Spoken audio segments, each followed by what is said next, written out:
How you doing, guys? Chris here. Ingenuity completed its fourth flight today, a little late but better than never. We discovered that Ingenuity failed to make the transition into flight mode, consequently missing its window for flight.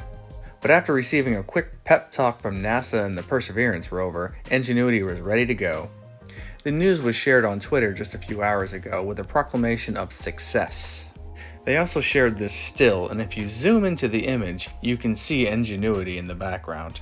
During this flight, Ingenuity flew to 16 feet above the ground and then continued at 8 miles an hour for approximately 436 feet. Ingenuity is proving that it is capable for just about any mission that NASA can throw at it. With just one more test flight to go, Ingenuity is ready to start conducting the real missions of helping the Perseverance rover by scouting ahead and finding the best way forward to explore the dangerous terrain of Mars.